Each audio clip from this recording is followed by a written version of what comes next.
My dear friends, welcome. So, today we are going to begin with the fourth chapter of NCERT Geography. Okay, and it's a very simple chapter with very simple to understand the maps. Okay, maps, and this is a very interesting also and a very basic terminology, a basic concept that you must know in geography. Okay, chapter number two we have dealt with globe. So I will try to remind you of what actually is globe. So it was actually a true model of the earth, right? It's a true model of the earth. And we had dealt with globe in a very comprehensive way. We have dealt that a globe can be made of only a spherical or near spherical celestial bodies. We made celestial bodies. We can make globes of what? Earth. We can make globes of what? Other planets. Even moons we can make globe of, but we cannot make globe of what? A country. Okay, we cannot make globe of a continent. We cannot make a globe of like this part of the earth. Okay, we cannot make globe of a part of earth or a specific place on earth. Like we cannot make a globe of our house. Okay, so it was a three-dimensional representation. Okay, three-dimensional representation of a celestial body or earth. We done it with respect to earth. Now we are dealing in this chapter with map. Map is basically can be defined as a drawing. It's basically a drawing, or you can say it's a representation. Okay, of what? Representation or drawing of what? It's a drawing or representation of the whole earth. It can be of whole earth or can be of any part or of any part on earth. Okay, this any part, like it can be continent. Okay, it can be like country, any country, like we have map of India. Okay, or it can be also of a small unit, like it can be of your district, it can be of your village. Okay, even your house, your mohalla, the area in which you live, you do also have map of these places on Google Maps. You can find it on Google Maps. Okay, so this is a drawing or a representation of the whole earth or any part of it. Okay, on either you draw it on a piece of paper. Okay, basically what I mean to say piece of paper here is on a plane surface, on a plane surface, and this plane surface can either be a piece of paper. Okay, or any flat surface. Any, you can draw a map of India on wall. We used to draw map during Independence Day and Republic Day on land itself. Okay, this way we used to make map of India, and in between we used to make a spokes, and then we had triangular flag erected on it. Okay, okay, so in this way we used to do this. So we can make map on, even on ground, on wall we can make map of. So basically map is, a drawing or representation on a plane surface, and this plane surface can be a piece of paper or any flat surface, which can be land or wall. Okay, and what is the difference between globe and map we have already discussed in the chapter globe, but here too we can also, we will just review that, we will just remind that. So it's a 2D representation. Okay, because we this do this on a plane surface, and this is a 2D, three-dimensional representation. Also map is known for its specificity, because specificity means we can have a detailed map of mountains, rivers. We will see it in types of map. Of course, this was a basic differentiation we had between map and globe. Hope you have understood it very well.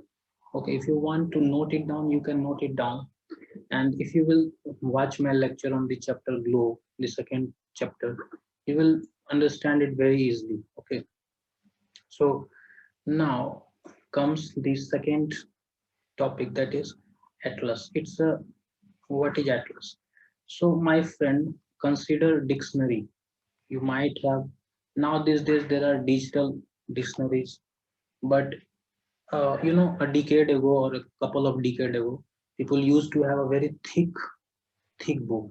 Okay, very thick book. Okay, this book was called dictionary. It came mainly of Oxford Dictionary. It was very popular in market at that time. What was this? It was basically a collection of words. Okay, it was a collection of words in which its pronunciation, its meanings, its origin, everything was given. So atlas is what? Atlas is a book of, like dictionary, it's a book of maps in which you will get the maps of physical features, you will get maps of thematic maps, political boundaries of different countries. So in market you can have map atlas. In almost every school we have some atlas that is there, like we had in our schools, you know atlas book of Oxford. Okay, and in this Oxford atlas we had the political map of India, and also we had political map of Asia and all the continents that are there, and also Himalayas and river Gangas and all those things were there in this atlas. There were separate maps for each of these special physical features. Okay, so this was all about atlas. Now we will move to the next topic, that is the types of map we have to study. What are the different types of map that we usually make of? Okay, so maps, as you can see, have been classified into various types based on what type of speciality they deal with, or what are the specific features that are they dealing with. For example, we have physical map, which deals with the boundaries of a state, or it may be boundaries of a continent. Or so these are political maps. Political maps are of political in nature, that is they are dealing with boundaries. And the other is thematic map. Okay. The other one is thematic map. So what is physical map? These are, at name itself suggest physical features. It will show you the physical features that are on the surface of it. What are the physical features that we encounter on the surface of it? It can be mountains, it can be hills, it can be rivers. Okay, it can be like any other thing. Okay, it can be also like oceans, it can be of course plateaus, and then we have many other features, like we have plains also, we have deserts also. So these are what? These are the physical features or the natural features that are present on the surface of the earth. So these type of specific details are dealt in physical maps. You can make map of river Ganga. Okay, so the physical map will show the details about Ganga, how it originates and how it flows from UP, and then Uttarakhand, Himachal Pradesh, then UP, and then Bihar, then Jharkhand, and West Bengal finally terminates into Bay of Bengal. So in this way, we make physical map. Now, political map. This is also called relief map. Why this is called relief map? Because it shows physical features. Physical features are called relief. Okay. So political maps, I have already told you, these deal with boundaries. Boundaries of what? Boundaries of any continent. It may be boundaries of any continent, or it may be like boundary of any country. Okay. Boundary of what? Continent, country, a state, district, village, you know, boundaries of all those things can be dealt in political maps. Like if I draw a map, a word political map, I will be like making an equator, then it will be a Tropic of Cancer, then it will be Tropic of Capricorn, and then it will be, Antarctic Circle, and this will be Arctic Circle. So if you make a physical map of, like, say, if you make a physical map of, political map of, African continent.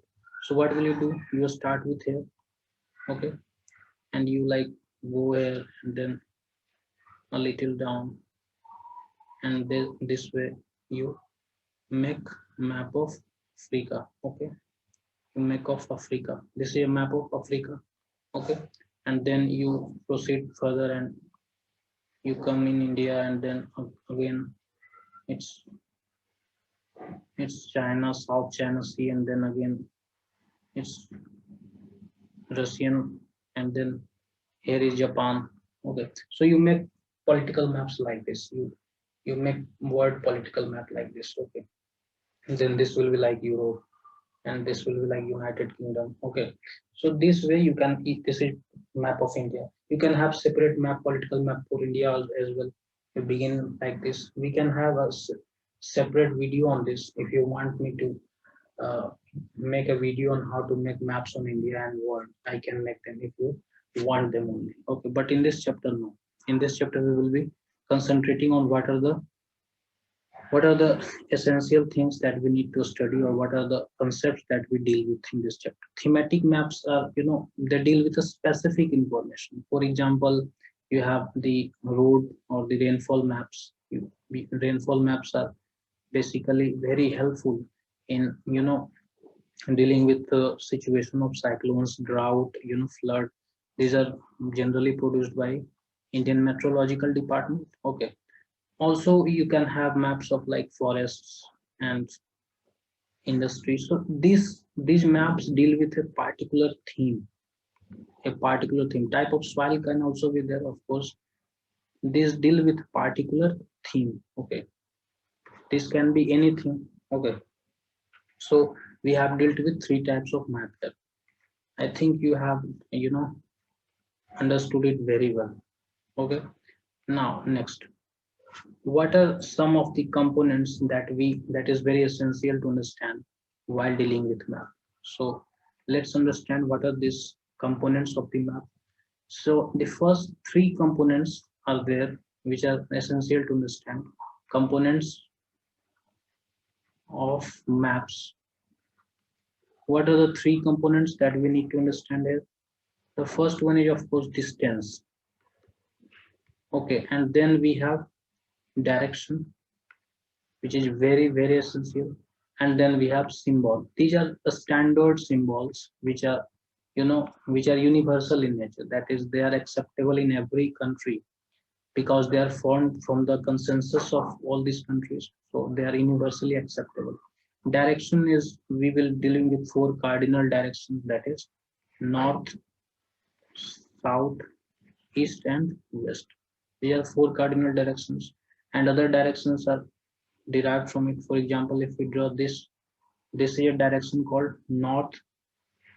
This is a direction called northeast. This is a direction which is called southeast. Okay. This is a direction which we will name southwest, and this is a direction which we will name northwest.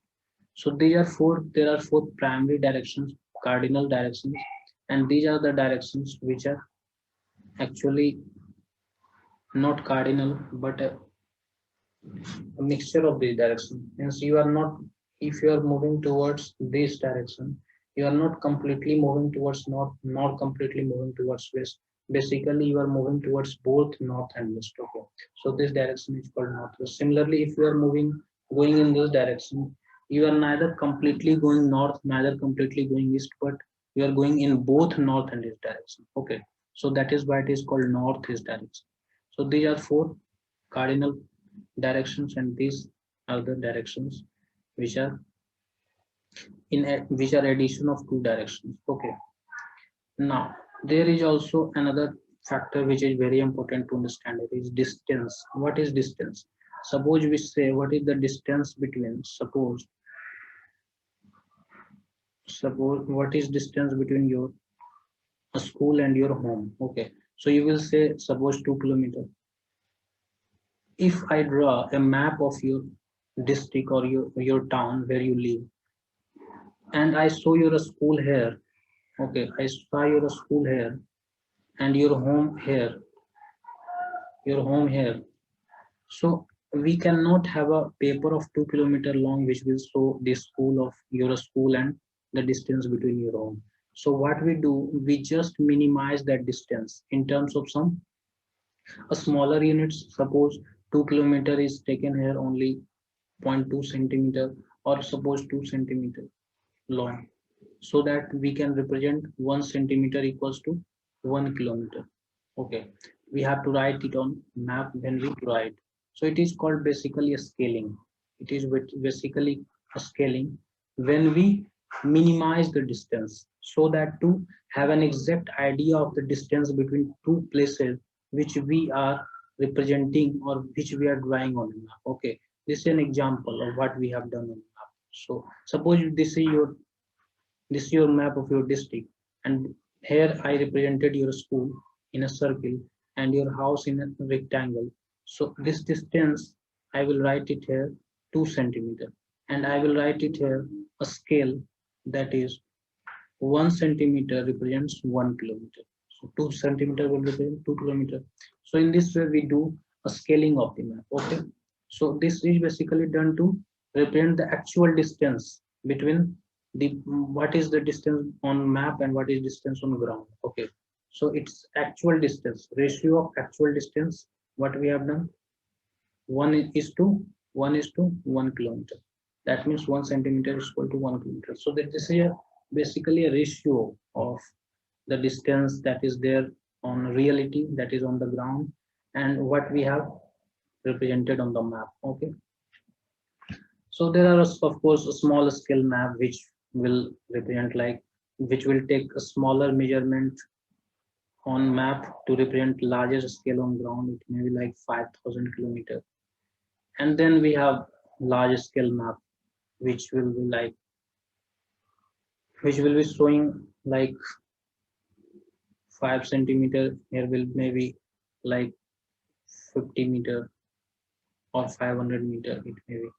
Okay, so it's a large scale. Large scale means smaller unit of a scale that you have taken represents not that much distance on reality on ground. Okay, so this is small scale, and this is large scale, and this is small scale now. Okay, this is not very difficult to understand. Okay, so I hope you have got the point I wanted to make. Okay, now what is the next that we have to deal with? So the next is direction, which we have already dealt. Okay, now symbols are very essential to understand. Okay, symbols are basically very essential, because on a map, suppose on a map you have to draw a school. You have to some features are there in every country, like railway lines are going to be there, and every country has some international boundary. That is an essential part of every country. Every country will have some international boundary. So how to represent those boundaries on a map?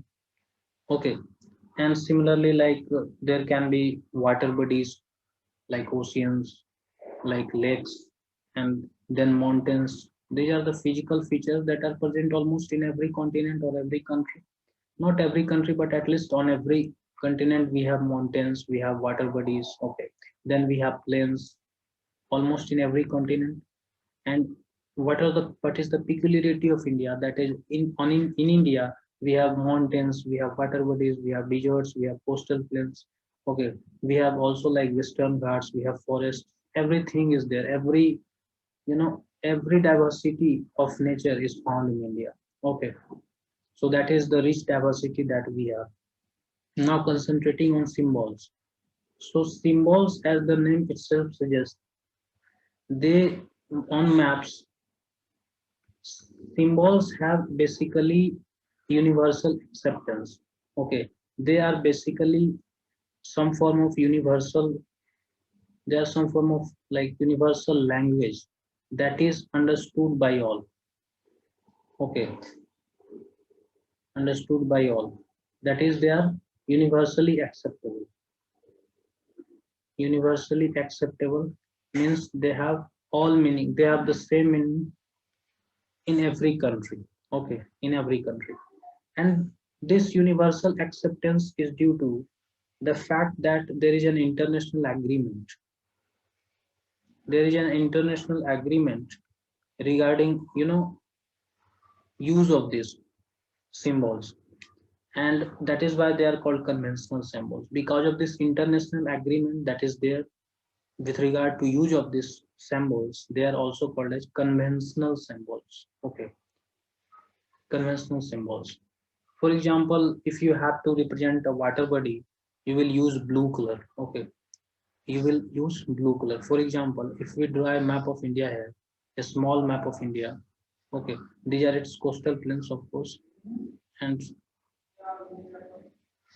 okay, this way I'm just making a rough sketch of India suppose, and this is its coastal plain. So what will I represent for representing water? I will use just a blue color. Okay, so this area like will be Indian Ocean. Okay, this area will be Indian Ocean. So blue color always represents Indian Ocean. Either it is, if you draw a map of India and you draw some blue color here, okay, so this will be understood as a water body going around there. Okay, and of course this is Ganga I am representing, trying to represent. Okay, now similarly, mountains are represented by brown color. So suppose if I draw like here some parallel lines, so this will be understood as mountains everywhere. Okay, everywhere it will be understood like mountains, and of course I am trying to represent Himalayas here. So similarly, if you draw you use some sort of yellow color, like here I used yellow color, so it will represent what? Deccan Plateau here. So these are the things that you need to understand. Similarly, if I use green color here in the map, suppose I use green color here adjacent to Ganga, so it needs to be understood as Gangetic Plain. Okay, it needs to be understood as Gangetic Plain. So if you draw a map, so the color code that is there, that represents a symbol, and every color has its own symbol which are unique, and they are universally acceptable because of the agreement that has been there, okay, between the countries. So that is why they're universally acceptable, and they have universally the same meaning. Okay, so these are the symbols that is necessary to understand here. Okay, okay, these are the symbols that has been given here, and they are very necessary to understand. For example, this is the symbol of railway line. Okay, there is symbol of railway line which is represented basically by this. This is basically what? Meter gauge, which is widely used in our country. Okay, whenever you see a road crossing, here is a road. Okay, here is a road, and there is a railway crossing. Here is a railway crossing. So you will see here a board standing here. Standing here will be a board where this symbol will be there. Okay, this symbol will be there, so that people can understand that there is a railway crossing here. Okay, similarly roads are represented by, this is very important to understand here, this is a representation of international boundaries. You have a thick line, you have a bold line, and then a dot. Okay, so this is a representation of international boundary. Okay, and then you have a smaller lines which are representation of state, and this there is no dot in between, so this is a representation of district. For example, if I draw a map of India, I will be using a thick line which will be separated by a dot. Okay, so if I draw a map of India here, suppose this is map of India which I am going to draw. Okay, and this is map of India. Okay,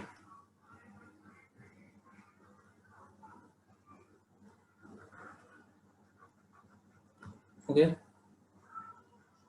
so basically this from here to here I have to use dotted line. Okay, I have to use dotted line.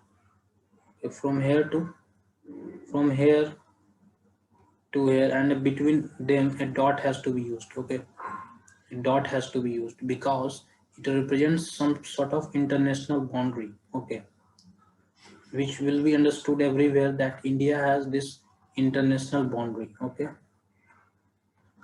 from here to here we have international boundary. Okay, okay, and from here we will have a, okay, this is also international boundary, but these are maritime boundary. We do not share a land boundary with any other country. So this can be represented by this, but these are basically international boundaries that we have, that we, it represents that we are sharing some sort of land boundary with other country. This part we are sharing with China. This part we are sharing with, Pakistan. This a small part is we are sharing with Afghanistan. So, and there here Myanmar, and then there is Bangladesh being between here. Here is Nepal, and then there is Bhutan also there. Okay, so this type of dotted line with a bold line is represents international land boundary. Okay, and if you draw a state in India, you use thin lines, and like here is some, here is UP, and then Bihar, and then here is Jharkhand.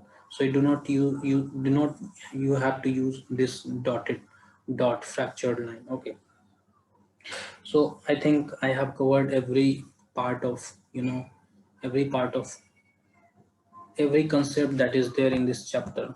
Okay, you just go through this lecture and you will not be in any doubt. Okay, still if you face any doubt in understanding any concept in this chapter, you can always comment in the comment box, and I will be very pleased to answer your query or clear your doubt. Okay, so just keep reading hard and just enjoy this process of reading. Okay, just enjoy this process of learning, and always be a curious reader. You should always have that curiosity in you, that will drive your learning. Okay, that will always motivate you to keep learning. Okay, because learning is something which is never going to end. Okay, and it should never be, it should never end. Okay, so be a curious reader. Thank you very much.